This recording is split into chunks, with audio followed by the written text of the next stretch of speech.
So hello friends, आप सब लोग कैसे हैं? आई होप कि आप सब लोग अच्छे हैं। और मुझे ये भी उम्मीद है कि आप सभी लोगों को मेरा पिछला वीडियो पसंद आया होगा। और मेन पर्पस पिछले वीडियो का था कि आपको सीआरपीसी की कुछ बैकग्राउंड इन्फॉर्मेशन मिल सके, क्योंकि मोस्टली हम सभी लोग सेक्शन 1 से शुरू करते हैं सीआरपीसी पढ़ना, बट कुछ उसके बारे में जानना थोड़ा हमारे लिए इम्पोर्टेंट हो जाता है, क्योंकि आजकल कॉम्पिटिटिव एग्जामिनेशंस में ये लोग पूछ लेते हैं कुछ ऐसी इन्फॉर्मेशन जो कि बेयर में आपको नहीं मिल पाती हैं, कुछ बैकग्राउंड नॉलेज के बारे में। सो इस वीडियो के स्टार्टिंग में मैंने कुछ क्वेश्चंस फ्रेम किए हैं जिसके बारे में हमने लास्ट वीडियो में डिस्कस किया था। सो ये आपके सामने कुछ क्वेश्चंस हैं।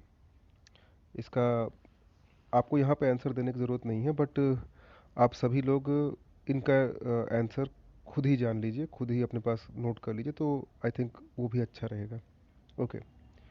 सो फर्स्ट क्वेश्चन इज कि 1882 के कोड में क्या क्या 1882 का कोड जो है वो क्रिमिनल लॉ का पहला, इंडिया के लिए क्रिमिनल लॉ का पहला कोड था, यूनिफॉर्म कोड? ये स्टेटमेंट ट्रू है या फॉल्स है? ठीक है।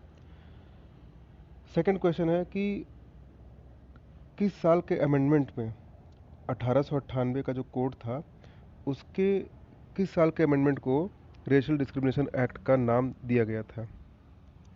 तीसरा क्वेश्चन है कि 1973 का जो कोड है सीआरपीसी का, जो कि अभी लागू है भारत में, उसने जूरी सिस्टम को अबॉलिश कर दिया है। क्या यह स्टेटमेंट सही है या गलत है?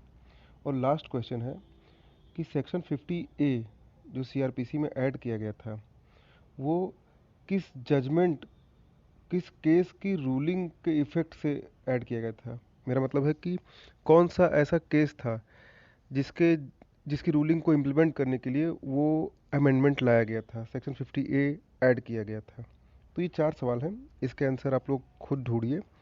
और आपको आप पिछले लेक्चर्स में जाएंगे, आपको मिल जाएगा इसका आंसर। सो ये मुझे बताने की ज़रूरत नहीं है, आप मुझे मत बताइए, आप बस अपने पास ये नोट रखिए, तो that will also be better. So हम स्टार्टिंग अब करते हैं सीआरपीसी के बारे में, जो 1973 का कोड है उससे हम स्टार्ट करते हैं। अब हम सीधी बात है, हम बेयर एक्ट से स्टार्ट करेंगे, तो मैं रिक्वेस्ट करूँगा कि आप सभी लोग अपने सामने बेयर एक्ट के पेजेस ओपन रखिएगा फ्रॉम पेज 1, जिसमें कि प्रियम्बल से जो स्टार्ट होता है। ओके। इस लेक्चर में हम डिस्कस करेंगे प्रिलिमिनरी पोर्शन के बारे में। ये एक्ट कब फोर्स में आया, इसका एक्सटेंट कहाँ तक है, और किन ऑफेंसेस पे ये एक्ट अप्लाई होता है, इस एक्ट के एक्सटेंशन के एक्सेप्शंस क्या क्या हैं, मतलब कहाँ कहाँ पे ये एक्ट नहीं अप्लाई होता, या फिर कहाँ कहाँ पे ये एक्ट लिमिटेड वे में अप्लाई होता है। सो ये सारी चीज़ें हम डिस्कस करेंगे इस वीडियो में। ओके। सो जैसा कि आप सबके स्क्रीन के सामने है, ये कुछ बैकग्राउंड इन्फॉर्मेशन, कुछ बेसिक इन्फॉर्मेशन एक्ट के बारे में। ये मोस्टली कॉम्पिटिटिव एग्जामिनेशन में पूछ ही लेता है। यूपी हो गया, बिहार हो गया, उत्तराखंड हो गया, एमपी हो गया, राजस्थान, इन सब के जुडिशियल सर्विसेज के एग्ज़ाम में ये सब इस तरह के सवाल पूछ ही लेते हैं ये लोग। ये सब फैक्चुअल इन्फॉर्मेशन ये आपको याद रखने की ज़रूरत है। तो पहला इन्फॉर्मेशन ये है कि ये एक्ट कब फोर्स में आया। आंसर है इसका 1 अप्रैल 1974। ये एक्ट 1 अप्रैल 1974 में फोर्स में आया था, बट इसको प्रेसिडेंट की एसेंट 25 जनवरी 1974 को मिली थी। सो 25 जनवरी 1974 में प्रेसिडेंट ने इसमें एसेंट दिया, मतलब उस दिन ये एक्ट बन गया। लेकिन 1 अप्रैल 1974 को ये एक्ट फोर्स में आया था। धाराएं कितनी हैं? 484, 484। शेड्यूल्स कितने हैं? 2 हैं। कितने चैप्टर्स में ये धाराएं डिवाइडेड हैं? 37 में। और इस एक्ट को कहते हैं एक्ट नंबर 2 ऑफ 1974। मतलब 1974 में ये दूसरा एक्ट पारित हुआ होगा, ये दूसरा एक्ट इनैक्ट हुआ होगा, बना होगा 1974 में। ऑब्जेक्ट क्या है? ऑब्जेक्ट है इसका to consolidate and amend the law relating to criminal procedure. क्योंकि आप सभी को मालूम है कि इससे पहले क्रिमिनल प्रोसीजर के कई सारे कोड्स इससे पहले भी आए थे। तो 1973 का जो ये कोड है, इसका ऑब्जेक्ट है कि क्रिमिनल प्रोसीजर को जो लॉ गवर्न करते हैं उनको कंसोलिडेट करना और उनको अमेंड करना। ओके। अगर हम बात करते हैं कि इसमें पहला अमेंडमेंट कब हुआ, तो हम एक तरह से इसमें एक इनडायरेक्ट अमेंडमेंट हुआ था 1974 में ही। जी हाँ, जिस साल ये एक्ट पारित हुआ था उस साल ही उसमें एक इनडायरेक्ट अमेंडमेंट हुआ था। कैसे हुआ था? वो हुआ था through economic offences in applicability of limitations act 1974। ये एक्ट जब बना था, इस एक्ट में कुछ इकोनॉमिक ऑफेंसेस मेंशन किए गए थे और ये भी कहा गया था कि उन पे जो जो सीआरपीसी में जो लिमिटेशन टाइम लिमिटेशन दिया गया है वो इन ऑफेंसेस पे अप्लाई नहीं होगा। तो एक तरह से चैप्टर 36 में जिसमें लिमिटेशन की बात की गई सीआरपीसी में, उसको इनडायरेक्ट वे में economic offences in applicability of limitations act ने इनडायरेक्ट वे में अमेंड कर दिया था। अब हम आते हैं चैप्टर 1 में। हमने आपको ये बताया कि इसमें 37 चैप्टर्स हैं। पहला चैप्टर है वो, हर एक्ट का पहला चैप्टर वो प्रिलिमिनरी चैप्टर ही होता है। इसमें भी वो प्रिलिमिनरी चैप्टर ही है। वो सेक्शन 1 से लेकर सेक्शन 5 तक है। ठीक है। तो सेक्शन 1 जो है, सेक्शन 1 में हम बात करते हैं short title, extent and commencement. Short title अब सभी को मालूम है, उसमें लिखा ही है कि दिस एक्ट में be called code of criminal procedure 1973। Okay. अब हम बात करते हैं एक्सटेंट की। तो एक्सटेंट के मामले में देखा जाए तो यहाँ पे हमें 3 चीज़ें जाननी बहुत ज़रूरी हैं। पहली चीज़ ये, किन टेरिटरीज़ में ये एक्सटेंड होता है। दूसरी चीज़ ये, किन ऑफेंसेस पे ये अप्लाई होता है, ये कोड किस ऑफेंसेस पे अप्लाई होता है। और तीसरी चीज़ ये कि जो दूसरे लॉ दिए गए हैं जिसमें कि क्रिमिनल प्रोसीजर की बात की गई है, उसका इस पे क्या प्रभाव पड़ेगा, इस कोड पे क्या प्रभाव पड़ेगा। तो हम टेरिटोरियल एक्सटेंट की सबसे पहले बात करते हैं। तो नॉर्मली ये एक्ट जो है वो पूरे भारतवर्ष पे, कंप्लीट कंप्लीट इंडिया पे ये एक्ट एनफोर्स्ड है। पूरी टेरिटरी पे ये एक्ट लागू होता है। बट इसके कुछ एक्सेप्शंस हैं। जैसे कि पहला एक्सेप्शन जो है वो जम्मू और कश्मीर के बारे में है। एक्चुअली इसको कहा जाए तो पहला एक्सेप्शन ये था, है नहीं, क्योंकि आप सभी लोगों को मालूम है कि 2019 में Jammu and Kashmir reorganisation act बना था। उस एक्ट के तहत पूरे भारतवर्ष में 36 या 37 सेंट्रल लॉज थे जो कि जम्मू कश्मीर में भी अप्लाई होने शुरू हो गए थे इस एक्ट के प्रोविज़न के थ्रू। तो 2019 के पहले जो प्रोविज़न था और 2019 के बाद के जो प्रोविज़न है उसमें एक ड्रास्टिक चेंज हुआ है। 2019 के पहले क्या था कि जम्मू कश्मीर में ये एक्ट एप्लीकेबल था ही नहीं। जम्मू कश्मीर में उस समय जम्मू कश्मीर का एक अपना खुद का एक्ट था। आप सभी लोगों को मालूम है कि 2019 के पहले जम्मू कश्मीर एक स्टेट हुआ करता था और उसको आर्टिकल 370 में एक स्पेशल स्टेटस प्रोवाइड किया गया था थ्रू इंस्ट्रूमेंट ऑफ एक्सेशन। ये इंस्ट्रूमेंट ऑफ एक्सेशन का ही असर था कि ये जो कुछ सेंट्रल लॉज थे वो यहाँ पे अप्लाई नहीं होते थे। एक्चुअली आर्टिकल 378 में आर्टिकल 370 में दो प्रोविजंस ऐसे दिए गए थे जिसकी वजह से ये एक्ट अप्लाई नहीं होता था। पहला प्रोविज़न ये था कि जो सब्जेक्ट इंस्ट्रूमेंट ऑफ एक्सेशन में दिए गए हैं केवल वही सब्जेक्ट जम्मू और कश्मीर पे लागू होंगे, या फिर वो सब्जेक्ट्स जिसको प्रेसिडेंट ने जम्मू कश्मीर स्टेट गवर्नमेंट के प्रायर कंसल्टेशन के बाद इंस्ट्रूमेंट ऑफ एक्सेशन में इंक्लूड कर दिया है, वो सब्जेक्ट केवल यहाँ पे अप्लाई होंगे जम्मू एंड कश्मीर में। कौन कौन से सब्जेक्ट्स थे जो कि जम्मू कश्मीर पर अप्लाई होते थे सेंट्रल गवर्नमेंट के? वो थे डिफेंस, फॉरेन अफेयर्स और कम्युनिकेशन। यही 3 सब्जेक्ट्स थे। इसके अलावा कोई और सब्जेक्ट नहीं था जो कि जम्मू और कश्मीर पे अप्लाई होता था।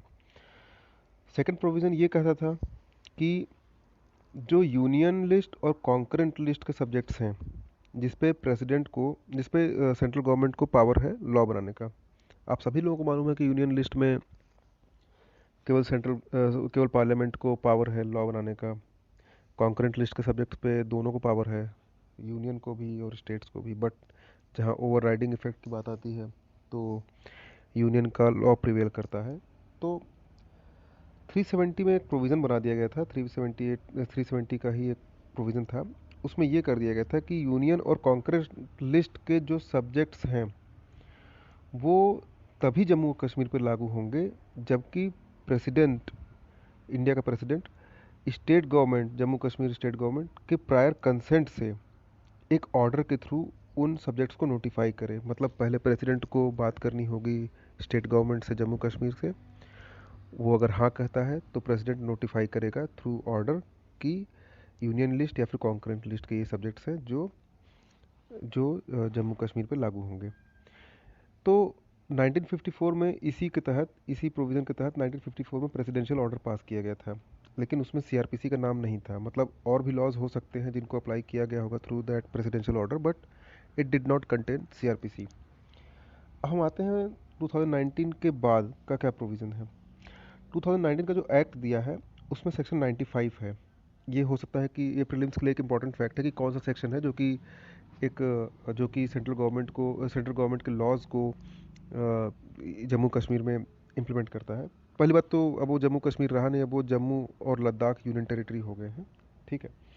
तो 2019 के एक्ट के बाद ये हुआ है कि 2019 का जो 95 सेक्शन है वो ये कहता है कि सेंट्रल लॉज जो शेड्यूल 5 में मेंशन है एक्ट के, वो शेड्यूल 5 में मेंशन सारे सेंट्रल लॉज वो जम्मू कश्मीर पे एप्लीकेबल होंगे। शेड्यूल 5 में सीआरपीसी का भी नाम है, तो अब से सीआरपीसी जम्मू और लद्दाख में यूनियन टेरिटरी में एप्लीकेबल है।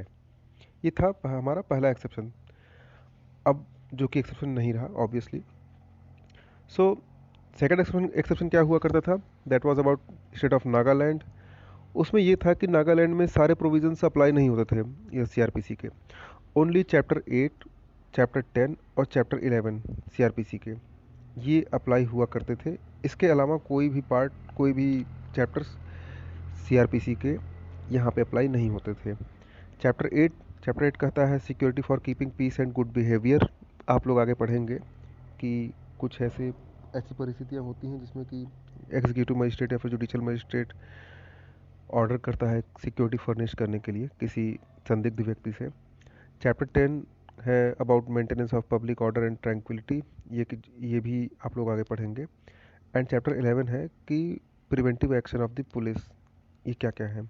तो ये तीनों एप्लीकेबल हैं ही इस कोड के द्वारा, बट बाकी बाकी प्रोविजंस जो हैं इस एक्ट के वो एप्लीकेबल नहीं हैं।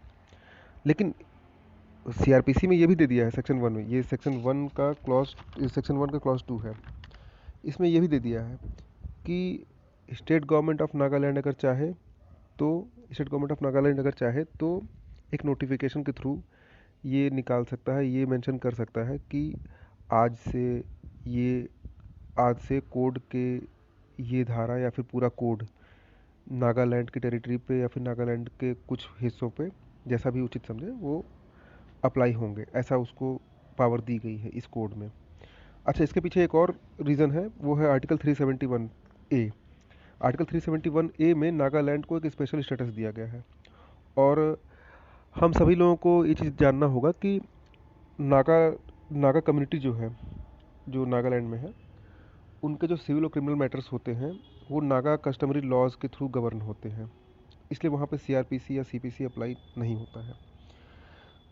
लेकिन फिर भी अगर वो चाहते हैं कि अप्लाई हो उन मैटर्स में जहाँ पे नागा कस्टमरी लॉज अप्लाई होते हैं, तो एक स्टेट लेजिस्लेटिव असेंबली जो है नागालैंड की, वो स्पेशल रेजोल्यूशन एक रेजोल्यूशन पास करके ऐसा डिक्लेयर कर सकता है कि सीआरपीसी के प्रोविजंस यहाँ पे लागू होंगे, फिर उसका एक ओवरराइडिंग इफेक्ट हो जाएगा।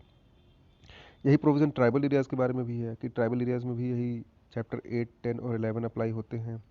और इसके अलावा जो है अगर ट्राइबल एरियाज़ चाहें तो वहाँ की स्टेट गवर्नमेंट थ्रू नोटिफिकेशन ये मेंशन कर सकती है कि आज से सीआरपीसी के बाकी प्रोविजंस यहाँ पे अप्लाई होंगे। यही जैसा कि नागालैंड का प्रोविज़न अभी हमने पढ़ा। जो ट्राइबल एरियाज़ हैं, अब बात ये होती है कि भाई ट्राइबल एरियाज़ में आते क्या क्या हैं। तो इसी सेक्शन 1 क्लॉज 2 का एक एक्सप्लेनेशन दिया है। उसमें ये कहा है कि ट्राइबल एरियाज़ का मतलब क्या होता है। उसमें दिया है कि 6 शेड्यूल के पैरा 20 में 6 schedule of the constitution of India वो जो है वो डील करता है 4 स्टेट्स की टेरिटरीज को जिनको ट्राइबल एरियाज डिक्लेयर किया गया है। वो है असम, मेघालय, त्रिपुरा और मिज़ोरम। असम, मेघालय, त्रिपुरा, मिज़ोरम, ये 4 स्टेट्स हैं जिनकी टेरिटरीज को ट्राइबल एरियाज डिक्लेयर किया गया है। इनके लिए स्पेशल प्रोविजंस हैं।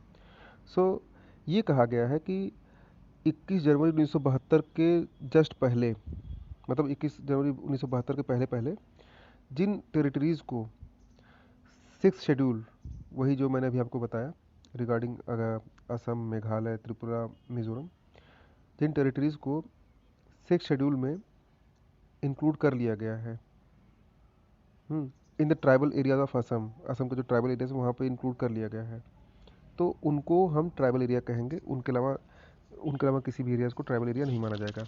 हालांकि इसका एक एक्सेप्शन भी है, वो ये कहा एक्सेप्शन ये इसका एक एक्सेप्शन ये है कि शिलोंग म्यूनिसपैलिटी इसमें नहीं आता है। ओके, अब आते हैं, हम बात करते हैं कि कौन कौन से ऑफेंसेस हैं जिन पे सीआरपीसी एप्लीकेबल होगा। ये सेक्शन 4 में दिया है कौन कौन से ऑफेंसेस हैं जिन पे सीआरपीसी एप्लीकेबल होगा। सी, मैं इस कोड को अभी जो स्टार्टिंग में पढ़ा रहा हूँ, ये उस तरह से नहीं पढ़ा रहा हूँ कि सेक्शन वाइज मैं सीरियल वाइज सेक्शन लेके पढ़ा रहा हूँ, सेक्शन 1 2 3 4। सेक्शन 4 जो है क्योंकि रेलिवेंट है इस वीडियो के हिसाब से, इसलिए मैंने उसमें अभी बता दिया। ओके, बाद में भी आगे इसको डिस्कस करेंगे ऑब्वियसली। सो हम बात करते हैं कि ऑफेंसेस जिन पे सीआरपीसी एप्लीकेबल है। पहला ये है, सेक्शन 4 में दिया है, तो पहली चीज़ ये दिया है सेक्शन 4 में कि जितने भी आईपीसी के ऑफेंसेस हैं उन सब पे ये कोड अप्लाई होगा। तो ऑब्वियस सी बात है कि शेड्यूल में पीछे ऑफेंसेस दिए गए हैं आईपीसी के, कौन से बेलेबल हैं, कौन से नॉन बेलेबल हैं, कौन से कॉग्निजेबल हैं, कौन से कॉग्निजेबल नहीं, नॉन कॉग्निजेबल हैं, उन सब पे तो अप्लाई होगा ही होगा। वो आईपीसी के ऑफेंसेस को गवर्न करने के लिए उसको के लिए ही ये सीआरपीसी बना था, तो इसलिए पहली चीज़ सारे ऑफेंसेस आईपीसी के। अब आईपीसी के बाहर जो ऑफेंसेस हैं उनके लिए क्या प्रोविज़न है, तो उसका सेकंड पार्ट क्लॉज बी ये कहता है कि दूसरे लॉज में जो ऑफेंसेस हैं उन पे भी अप्लाई होगा, जब तक कि उन लॉज में उन ऑफेंसेस से डील करने के लिए, उन ऑफेंसेस के इन्वेस्टिगेशन, इंक्वायरी और ट्रायल के लिए एक अलग प्रोविज़न न दे दिया गया हो। अगर प्रोविज़न अलग न दिया है नहीं दिया है तो तो सीआरपीसी ही अप्लाई होगा। अगर अलग प्रोविज़न दिया है तो वही प्रोविज़न उन पर अप्लाई होंगे। फॉर एग्जांपल, जैसे कि क्रिमिनल लॉ अमेंडमेंट एक्ट 1952, जिसके थ्रू प्रिवेंशन ऑफ करप्शन के जो मामले थे उसको डील करने के लिए स्पेशल कोर्ट बनाई गई थी, तो उसमें एक अलग प्रोसीजर दिया गया था। उसमें ये सेशंस सेशंस इसमें जो है मजिस्ट्रेट ट्रायल अप्लाई होता था, बट जो मजिस्ट्रेट होता था वो सेशन जज के रैंक का होता था वहाँ पे। तो एक तरह से देखा जाए कि ये लॉ हो गया, और ऐसे ही और भी हैं, जैसे prevention of food adulteration act हो गया, इमोरल ट्रैफिकिंग प्रिवेंशन एक्ट हो गया 1956 का। तो इन तीनों में एक अलग ही प्रोविज़न दिया गया है। तो क्योंकि इसमें अलग अलग प्रोविज़न दे दिए गए हैं इन तीनों लॉ में, और भी हैं, और भी लॉज हैं ऐसे, तो क्योंकि इन सब में अलग अलग प्रोविज़न दे दिए गए हैं, तो उन ऑफेंसेस के ट्रायल के लिए जो प्रोविज़न उन एक्ट्स में दिए हैं वो अप्लाई होंगे। सीआरपीसी के प्रोविज़न्स उन पे अप्लाई नहीं होंगे। हाँ, हो सकता है कि कुछ ऑफेंसेस ऐसे हैं जिनको डील करने के लिए उन्होंने कोई प्रोसीजर बताया नहीं है। अगर वहाँ पे वो एक्ट साइलेंट है तो सीआरपीसी अप्लाई होगी, अदरवाइज साइलेंट नहीं है तो फिर वो उस एक्ट के प्रोविजंस ही अप्लाई होंगे। सो इस वीडियो में मैंने यहाँ तक डिस्कस किया है। जल्दी ही मैं इसका अगला वीडियो निकालूंगा जो कि डेफिनेशन क्लॉज से जिसमें डील किया है मैंने। सो आप लोग ये वीडियो देखिए और एंजॉय करिए इसको। Thank you.